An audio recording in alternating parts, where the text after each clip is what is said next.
옛날 파스테르 회장이었던 이 최명재 그분이 나이가 70이 되고 80이 돼도 어머니를 부르면 이렇게 눈물이 난다고 그러더니 그 말이 맞는 것 같아요.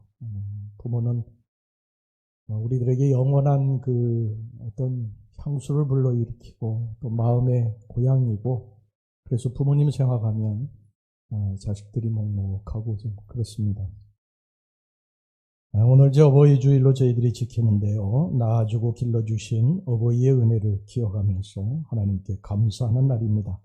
악한 자식은 있어도 악한 부모는 없다라고 하는 말이 있습니다. 도둑도 잘 되기를, 자식들이 잘 되기를 바라고 사기꾼도 자식들이 잘 되기를 바라는 것이죠. 이것이 부모의 마음입니다.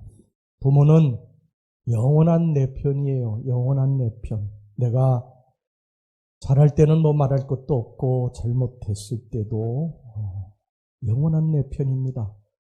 아버님마저 돌아가시고 나서 이 세상에서 이제 영원한 내 편은 안 계시는구나, 이런 생각이 문득 들었습니다. 영원한 내 편. 내가 잘해도 잘못해도 영원한 내 편.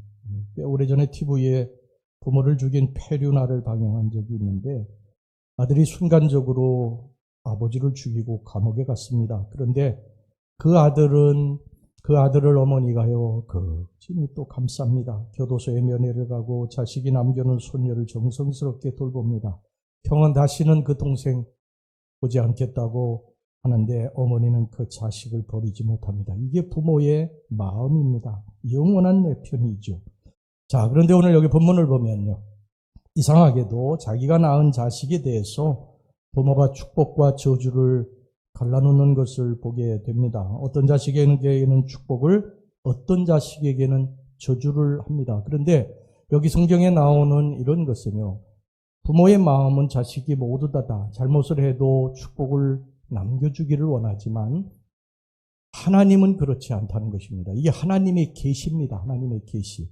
그래서 하나님은 그의 부모에게 잘하는 자식을 축복하시고 잘못하는 자식에게는 저주하신 계시를 성경에 곳곳에 하고 있습니다.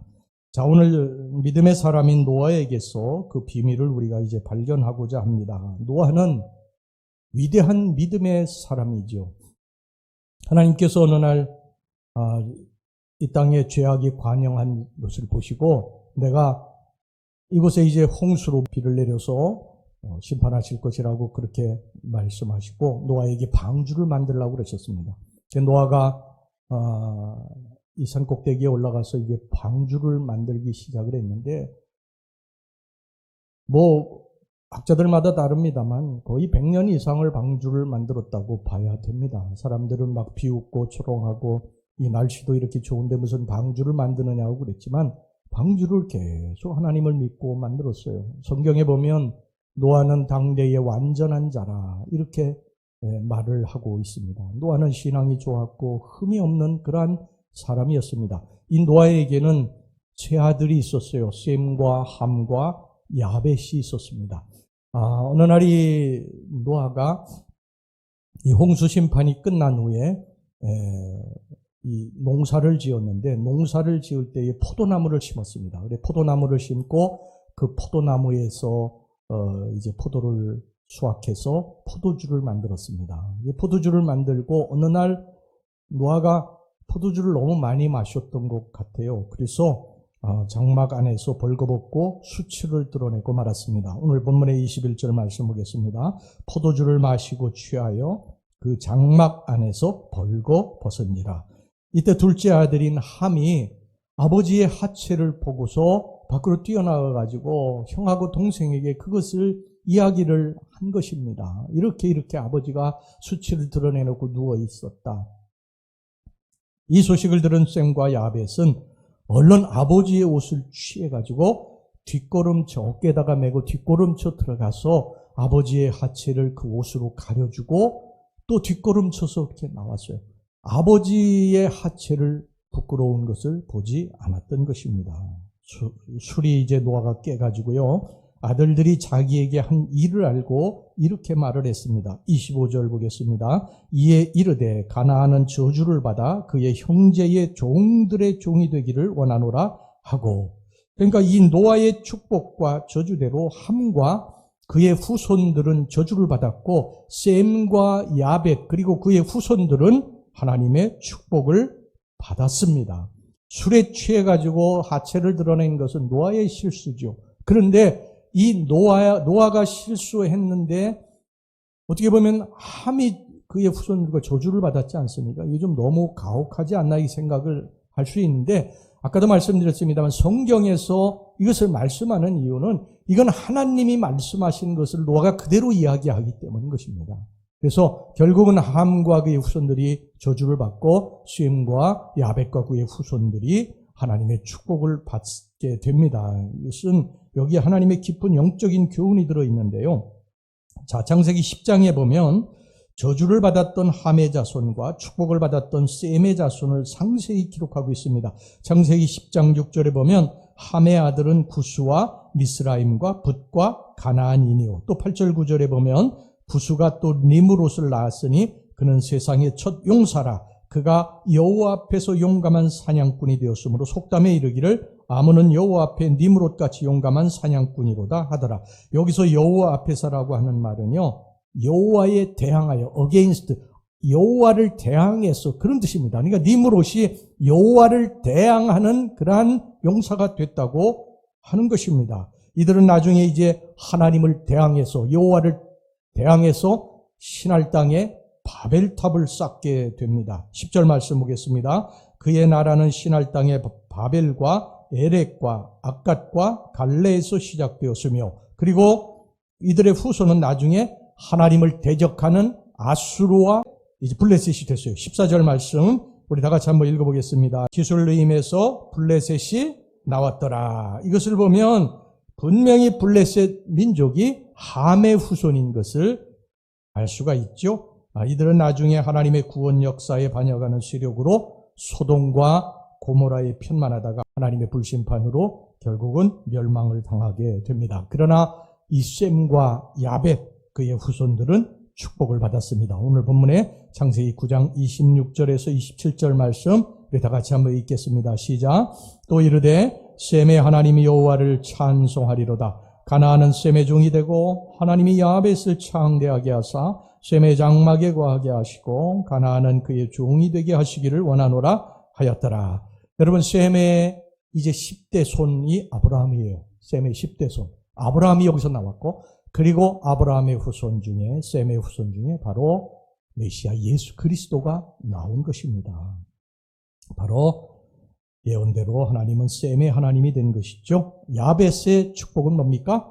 셈의 장막에 관한 축복입니다. 셈의 장막은 하나님의 집입니다. 오늘날 야벳 족속은 유럽 사람들로서 셈의 장막에서 영육간의 큰 번영을 누리고 있습니다. 자, 그러면 이 셈과 야벳의 축복 그리고 함의 저주가 갈린 분기점이 무엇입니까?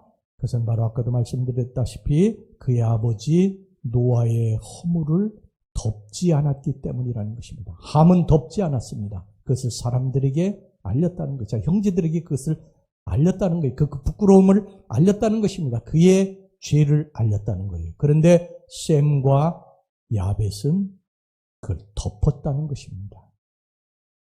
여기서 덮었다고 하는 것은 죄와 허물을 가리워줬다고 하는 것입니다. 여러분, 우리들이 보통 내 죄를 씻었다 그러는데 씻었다고 하는 말은 사실 정확한 말은 아닙니다. 정확한 표현이 아니에요. 여러분, 우리가 어떤 오물이 묻었을 때 그것을 씻으면 흔적이 남지요. 완전히 지워지지 않습니다. 아무리 깨끗하게 씻었다고 해도 현미경 같은 거로 보면 반드시 거기에 자국이 있어요.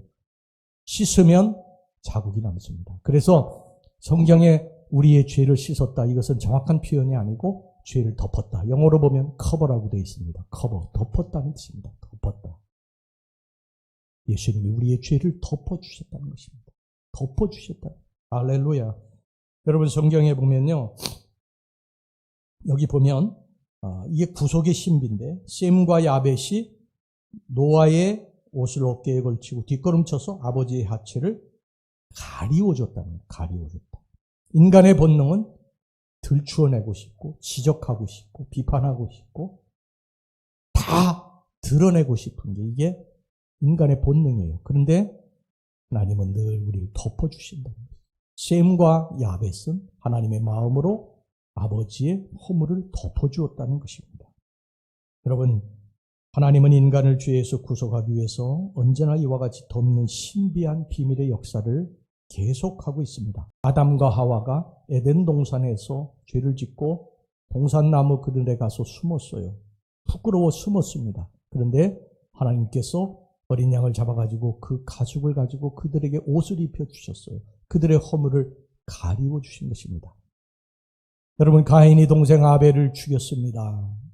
사람들이 가인을 죽일까봐, 자기 자신을 죽일까봐 가인이 여기저기 도망쳤어요. 하나님이 이 가인을 불쌍히 여기시고 그에게 표를 주셨어요. 죽이지 말라는 표를 주셨습니다. 바로 이것이 덮음입니다. 덮음. 여러분, 노아는 방주를 만들고 안팎으로 역청을 칠했어요. 역청. 역청이라고 하는 말은요, 바로 이 카파르라고 하는 말입니다. 카파르. 카파르는 역청은 왜 칠합니까? 물이 들어오지 못하도록 역청을 칠하는 것입니다. 이게 덮는 것이죠. 지성소에 가면 여러분 법궤가 있어요. 대제사장이 1년에 한 차례씩 그 지성소에 이제 들어가는데 그냥 들어가는 것이 아니라 어린 양의 피를 가지고 들어갑니다. 그리고 그 법궤의 뚜껑이 있는데 그 법궤의 뚜껑을 속죄소라고 그래요. 시은좌라고도 그러고 속죄소라고도 그럽니다. 그 속죄소 네 구퉁이에 그 어린 양의 피를 뿌립니다. 그러면 이스라엘 백성들의 죄가 속량이 되는 거예요. 그 법궤 안에는 뭐가 들어있습니까? 인간의 죄악이 들어가 있어요. 모세의 그 십계명 깨진 돌판, 그리고 아론의 쌍난 지팡이, 그리고 만나 항아리. 이게 전부 인간의 죄악입니다. 인간의 죄악을 덮는 거예요. 속죄소 네 구퉁이에 어린 양의 피를 뿌려서 덮는 것입니다. 바로 이것이 카파르예요. 카파르. 그러니까 노아의 두 아들 셈과 야벳이 뒷걸음쳐 아버지의 허물을 옷으로 덮었다고 하는 것은 이런 영적인 깊은 의미가 있는 것입니다. 이것은 후에 예수 그리스도가 십자가에서 인류의 모든 죄를 덮어버린 것으로 완성되게 됩니다. 여러분 기억하시기 바랍니다. 예수님은 악한 사람을 변화시켜서 의롭게 만들어 구원시킨 것이 아닙니다. 거짓말하는 사람을 정직한 사람으로 만들어서 변화시켜서 구원시킨 것이 아니에요. 도둑질하는 사람을 새 사람을 만들어서 변화시켜가지고 구원시킨 것이 아닙니다. 혈기 부리는 사람을 그 사람을 변화시켜가지고 구원시킨 것이 아닙니다. 못된 인간성, 추하고 더러운 것을 다 아시면서도 그냥 예수님이 그냥 덮어버리신 거예요. 여러분, 우리 인간들이 소망이 있습니까? 우리 인간들은 소망이 없어요. 우리 모두는 다 죄인입니다. 로마서 3장에 사도 바울이 강력하게 외치는 그 말씀. 세상에 의인은 없나니 한 사람도 없다.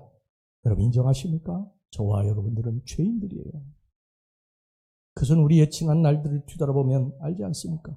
우리는요, 지난 날들 뒤돌아보면 온갖 악이 다 점철되어 있어요.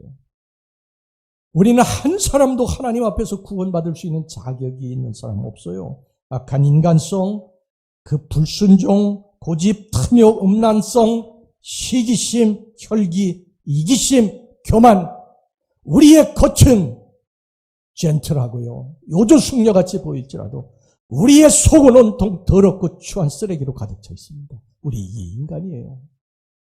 우리 인간은 소망이 없어요. 그런데 그걸 아십니까?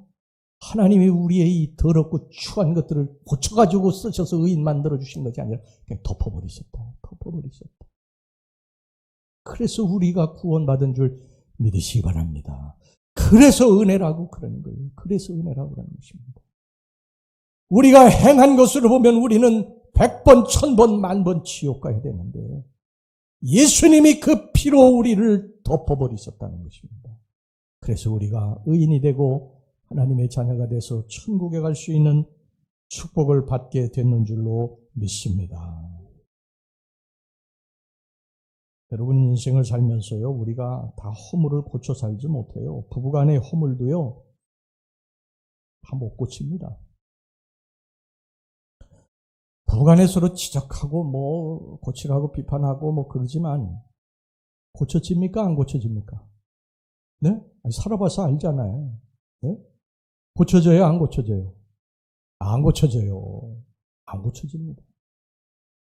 어릴 때 형성된 것들은 안 고쳐져요.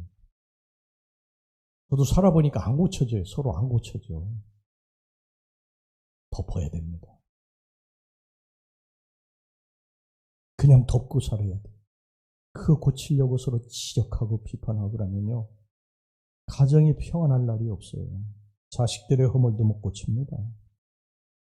교인들의 허물도 못 고칩니다. 그것을 덮고 사는 것이 사랑이요 은혜인 줄로 믿습니다. 우린 다 부족한 것이 있지 않습니까? 부족한 것들을 서로 지적하고 비판하고 그러면 서로 싸움만 일어나게 됩니다. 부부도 그렇지 않아요. 부부도.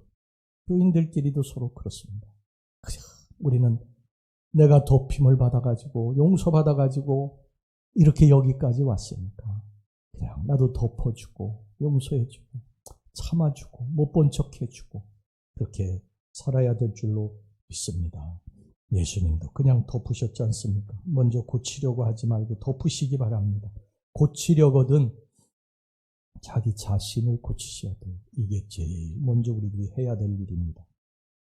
자, 셈과 야벳의 축복과 함의 저주의 분기점은 바로 예수 그리스도로 덮느냐 덮지 못하느냐에 달려 있었던 것입니다. 셈과 야벳은 덮었고 함은 덮지 않았던 것입니다. 여기에서 축복과 저주가 갈라지게 됐다. 그러니까 우리가 다른 사람들의 허물을 덮을 때 하나님이 축복하시고 들춰내고 비판하고 지적하고 그러면 하나님이 저주하신다. 이게 성경의 가르침입니다. 우리 사랑하는 성도 여러분, 우리 모든 허물들이 보일 때 나도 부족하고 허물이 많으니까 이것을 덮고 그리고 우리 예수님으로부터 내가 이렇게 용서받았으니 용서하고 그렇게 살아갈 수 있기를 주의 이름으로 축원합니다. 그 다음에 이제 셈과 야벳의 축복과 함의 저주가 갈린 것은 부모의 허물을 덮느냐 덮지 못하느냐에 달려 있었다는 것입니다.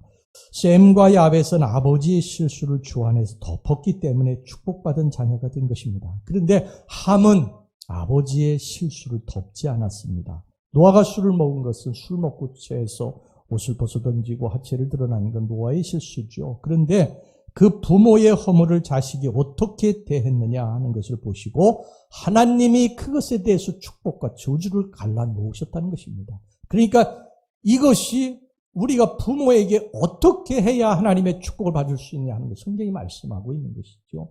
부모도 사람이니까 부족한 것도 많고 실수도 많아요. 그런데 자식이 그것에 대해서 부모를 덮어줄 때 하나님이 그런 자식을 축복해 주신다는 것입니다. 부모가 존경받을 만한 일이 없을지도 모르고요. 허물도 많고 실수도 많을 수 있어요. 많은 유산을 못 물려주고 오히려 빚만 물려준 부모일 수도 있어요. 그러나 우리는 그래도 부모를 공경해야 됩니다. 부모님이 나에게 해준 게 뭐가 있습니까? 그런 말이 입 밖에 나온다 할지라도 그것을 참고 그리고 부모에게 최선을 다하게 되면 하나님이 그와 그의 후손들을 반드시 축복해 주실 줄로 믿습니다. 여러분 자녀들이 부모를 멸시하고 저주하면요 반드시 저주받습니다. 이게 성경의 가르침이에요. 에베소서 6장 1절에 3절까지 보면 자녀들아 주 안에서 너희 부모에게 순종하라. 이것이 옳으니라. 네 아버지와 어머니를 공경하라. 이것은 약속이 있는 첫 계명이니 이로써 내가 찰되고 땅에서 장수하리라. 부모에게 잘해야 축복을 받습니다. 예전에는 몇 년 전만 해도요. 늙은 부모를 갖다가 버리는 자식들이 있었어요. 제주도에 여행시켜준다고 모시고 와가지고 제주도에다 버리고 외국에 여행시켜준다고 외국에다 버리고 온 자식들도 있었어요. 정말 악한 자식이죠. TV에서 제주도에 버림받은 어떤 노인과 인터뷰를 하는데요. 그 노인이 자식이 사는 집도 다 알고 있고 전화번호도 다 알고 있어요. 그런데 한사코 얘기를 안 해요. 자식이 나를 버렸는데 내가 그것을 여기서 얘기하면 되겠느냐고. 제주도에서 그냥 떠돌아서 그냥 길에 있는 거 주워 먹고 그러고서 지내고 계시더라고요. 아주 오래전에 이 서해의 작은 섬에 행렬병자로 낙인 찍힌 사람들이 모여서 사는 곳에 어디서 이제 PD 수첩인지 어디서 이제 갔어요. 가가지고서 이제 사람들을 부득 인터뷰를 하는데 그 한 노인이 인터뷰를 그냥 한사코 막습니다. 절대 얼굴 나와서는 안 된다고 막 한사코 막고 막 이리 피하고 저리 피하고. 그래서 이제 나중에 보니까 아들이 버린 거예요. 그런데 아들이 서울에서 고등학교 선생을 하고 있어요. 근데 만약에 내 얼굴이 여기 TV 나가면 고등학교 선생하는 아들이 어떻게 되겠느냐. 안 된다. 그래서 막 이리 피하고 저리 피하고 막 집으로 숨고 막 도망다니고 그런 것을 보았습니다. 여러분, 부모의 마음은 자식의 마음과 달라요. 부모는 자기가 버림을 당하면서도 자식의 허물을 덮습니다. 덮어주는 부모의 마음은 하늘이 준 것이죠. 자식이 이 마음을 품고 부모를 대하면 그 사람은 반드시 축복을 받습니다. 하나님이 축복해 주시는 것입니다. 자식이 부모를 사랑한다는 건 쉬운 일은 아니에요. 때로는 의무적으로 해야 될 때도 있고요. 저도 부모님이 계셨지만 때로는 힘이 들 때도 있었어요. 굉장히 힘이 들 때도 있었어요. 그래도 최선을 다해야 됩니다. 자식은 최선을 다해야 돼요. 부모에게 최선을 다해야 됩니다. 부모가 자식에게 하는 거는 그냥 사랑이에요. 그런데 자식이 부모에게 하려면 이 단계를 뛰어넘어야 돼요. 그렇지 않으면 힘이 듭니다. 하나님은 우리가 하나님을 사랑한다고 하면서 부모에게 소홀히 하는 걸 절대 기뻐하지 않으세요. 부모를 공경하라고 하는 것은 하나님의 명령입니다. 다윗은 사울에게 쫓겨다니는 10년 동안 너무 힘들고 어렵고 자기 몸 하나 건사하는 것도 힘들었지만 부모를 생각해가지고요. 모압 사람에게 자기 부모를 의탁하게 됩니다. 사무엘상 22장 3절 4절 말씀 보세요. 다윗이 거기서 모압 미스베로 가서 모압 왕에게 이르되 하나님이 나를 위하여 어떻게 하실지를 내가 알기까지 나의 부모가 나와서 당신들과 함께 있게 하기를 청하나이다 하고 부모를 인도하여 모압 왕 앞에 나아갔더니 그들은 다윗이 요새에 있을 동안에 모압 왕과 함께 있었더라. 예수님께서도 십자가에 달려 그 고통 중에 있으시면서도 그 옆에 있는 요한에게 어머니 마리아를 부탁하셨어요. 요한복음 19장 26절 27절 보세요. 예수께서 자기의 어머니와 사랑하시는 제자가 곁에 서 있는 것을 보시고 자기 어머니께 말씀하시되 여자여 보소서 아들이니이다 하시고 또 그 제자에게 이르시되 보라 내 어머니라 하신데 그때부터 그 제자가 자기 집에 모시니라. 우리 예수님의 모습을 기억하고 우리의 부모를 아끼고 사랑해야 할 줄로 믿습니다. 부모를 공경하지 않으면서 하나님 공경한다고 하는 건 완전히 거짓말입니다. 보이는 부모를 공경하지 않으면서 보이지 않는 하나님을 공경한다고 하는 것은 완전히 거짓말이에요. 예수님 시대에도 그런 사람들이 있었어요.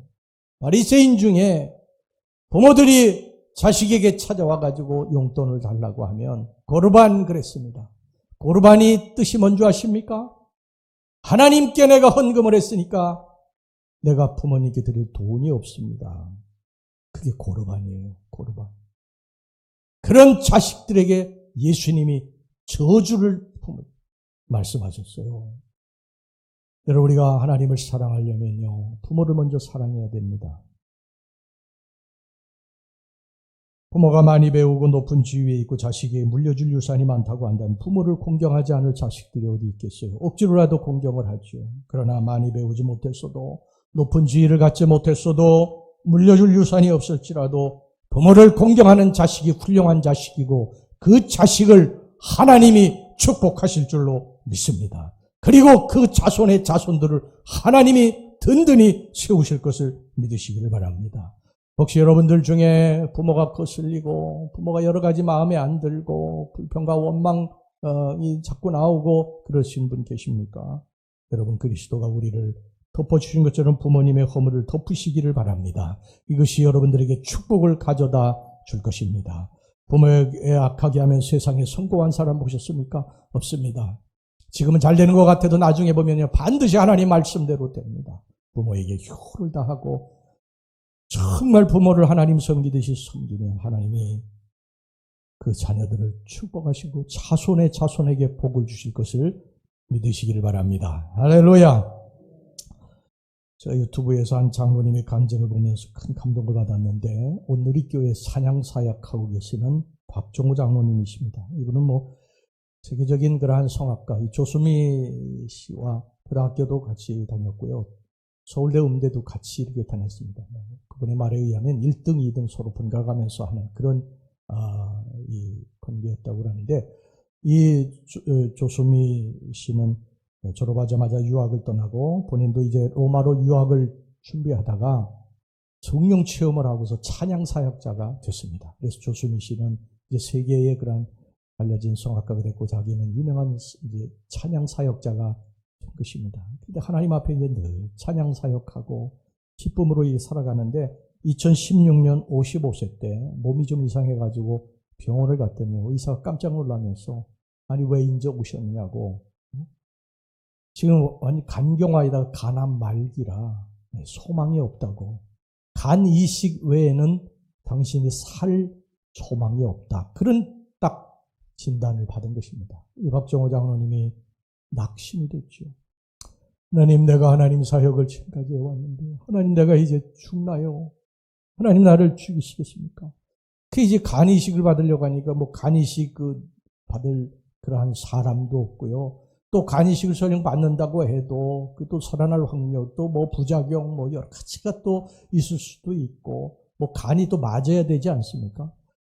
이제 그런 상황인데 딸 둘이요. 아버지에게 간을 내주겠다고 이제 병원에를 가봤어요. 근데 진단을 해보니까 간이 맞는 거예요.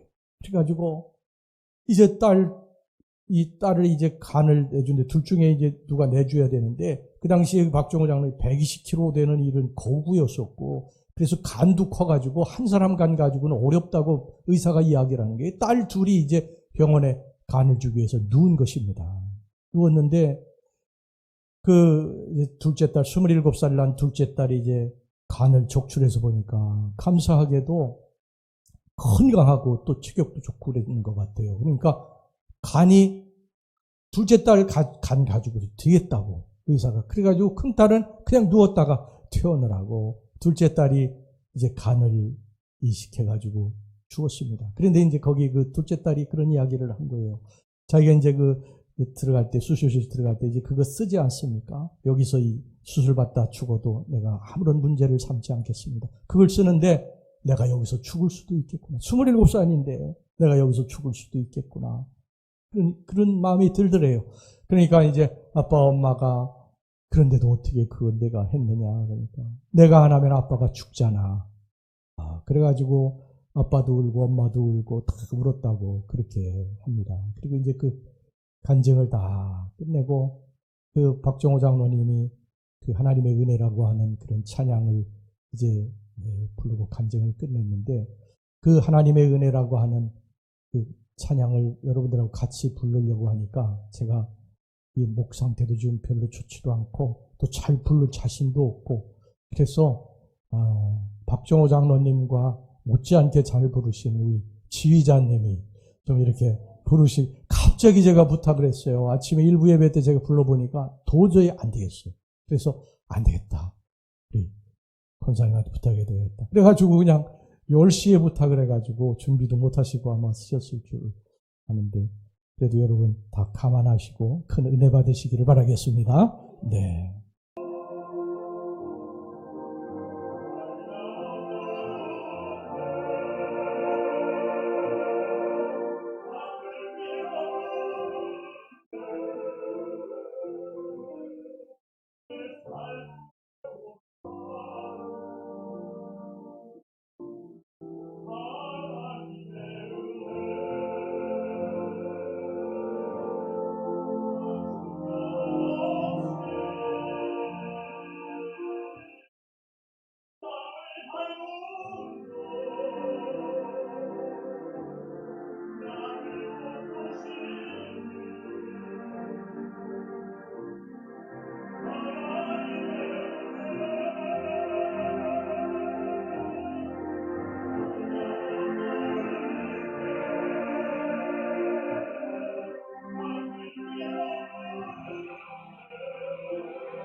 예, 박수해 주시기 바랍니다.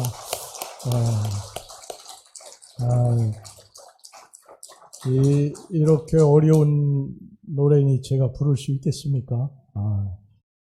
너무 감사합니다. 갑자기 부탁드렸는데 너무 잘해 주셔서 너무 감사합니다.